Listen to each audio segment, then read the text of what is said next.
I love Mull. It's magical. It's a very grounding place. I remember the first time I went there, and I didn't know anything about it. I went there with a friend of mine who knows a lot about it. And there's always like a good teacher, just she doesn't tell you anything. You have to go for the process.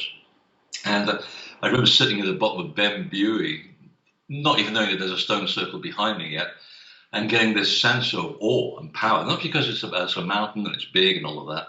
It's just because of the power of the place. You feel this. It's a palpable connection. And I remember just sitting there going, this reminds me of another place where I've been to. It's in the Valley of the Kings. It's like sitting at the base of the pyramidal mountain that basically is the reason why the Valley of the Kings is where it is. It's the same feel altogether, very Egyptian. And of course, it turns out to be full of red granite. So it seems to be the sort of the center of this sort of cosmological landscape that was been built forever and ever. And one of the oldest stone circles is right around the corner. The Templars moved there as well. So there's a reason why people keep going back there again and again, and they're all following the same trajectory, the same feel of the rawness of the land. And was it the Kennick Village Chapel, isn't there? Was it the Kennick Village Chapel? Yeah. Kennick. Yeah. Or Kenneth as it now is. Yeah. That was an unusual thing.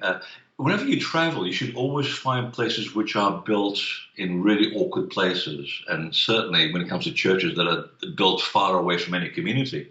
And Kennick's Chapel is one of them. So I figured I've got to see why anyone would have built this chapel in the lonely island on the farthest point of the damn beach. And it's a 2-mile walk. It's a beautiful walk. You get to go for the Angus cattle and all of that. And there's this wonderful sort of high-rise where it sits, and it's not very old. I mean, it's sort of 8th century when Kennick was there, and then it gets rebuilt by the Templars. There are Templar stones there.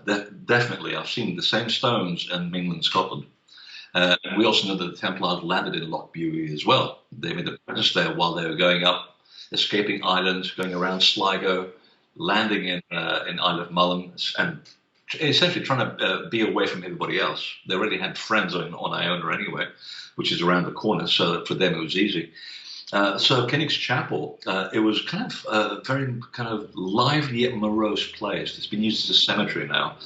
But what was getting my attention was what was outside. There's a tree circle, very druidical.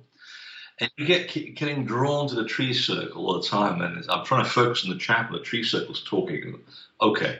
And you go stand in there, and it's like this sort of lift, sucks your body out of the ground. A real vortex area, no? It's a real vortex, yeah. I've taken pendulums there that just out of my hand. I take people there to experience it, and I don't tell them anything about it, and they go right into it. I mean, they're stuck. They can't get them out. And then you explain what's going on, because I want them to tell me that I'm not making this up. So the reason why it was put there was literally because to get people to go and have an experience of this earth energy for all kinds of spiritual development, which is, again, explains why this building, this solitary, plain little church, was put as far away as possible from the local community.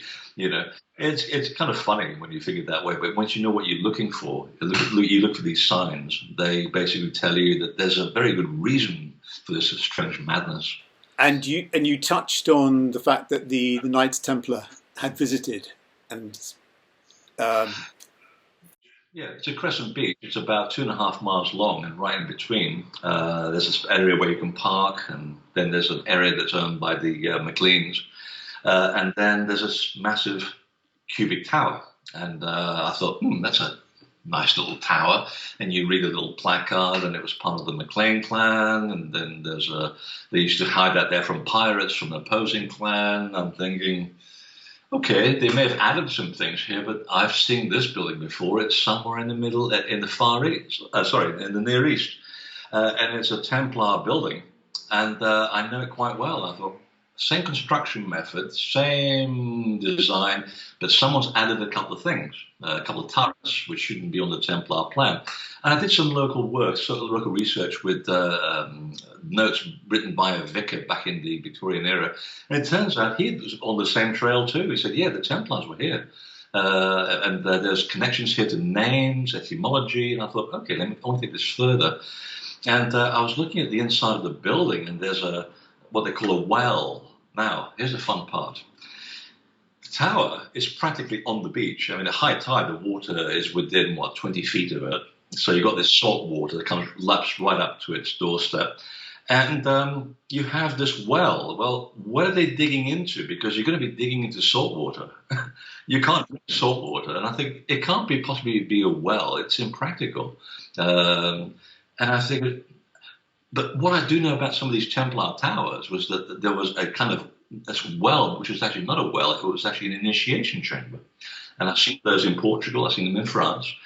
And I thought, okay, maybe they were doing a secret ritual here, which goes back to an earlier work that I did on the Templars to do with the fact that they were still practicing this mystical ritual called the raising of the dead, which is why Freemasonry today, the third degree, is lifting the candidate off out of a figurative grave. So it was the most secret of all initiations. And I was thinking, perhaps they were doing this here as well. They've just been kicked out of France. They're trying to keep a low profile.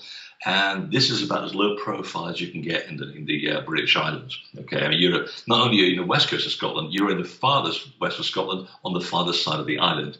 But they want their own thing. And a big village there, which they maintained, and the Gulf Stream comes into Loch Buie. You can grow a lot of stuff there. So it would have been a fantastic utopia for them. And then again, you're looking at the building and you think, this is not built according to normal military style. I mean, military people have a method of doing things. A lot of it's very practical, and it's also to do with the way you align the buildings so that usually it's true north, so that the soldiers know that when they're being told to go to the east, they go to that corner. This is completely misaligned at 51.5 degrees. Now, what kind of architect puts a building at 51.5 degrees, which is the angular slope of the Great Pyramid of Giza? And from there, it begins to snowball. So I start taking alignments and making notes on the horizon. I'm thinking, without some of these trees, you get a perfect view of little cups of the hills on the horizon. I wonder what was rising relative to the side and the corner of the building for it to be aligned at that curious and really annoying angle. They could have made it 60 degrees. That's a standard building angle. But no, 51.5 is really it's just asking you to go and look at stuff. And from there, the whole revelation just came out. Now, we know they were there in the 13th century, so we have a definitive time frame to put on an archaeoastrological plan. The rest is just watching the sky. And sure enough, all the constellations associated with the Templars rise exactly in accordance to the faces and the corners. So Cygnus the Swan was one of them. That's a symbol of rejuvenation of the individual in the medieval era. We have a connection to Orion, which is the very old tradition that the Templars were following, the tradition of Osiris. We have Venus rising before the equinox sunrise, which is, of course, the classic mark of the risen initiate, and so forth. So the whole building is an astronomical marker, and only people that would have been fascinated between the connection between the stars and the development of the individual on a spiritual level would have known that. And the only people that would have known that in that era would have been the Templars. So they basically took this information with them. They built the building in a certain way that they kept on doing their practices. And you see this again repeated in Portugal, in France, wherever they went. Fantastic. And then it was on to Iona. I just made a note here, burial place for 60 kings. So obviously an extraordinary resonance there anyway.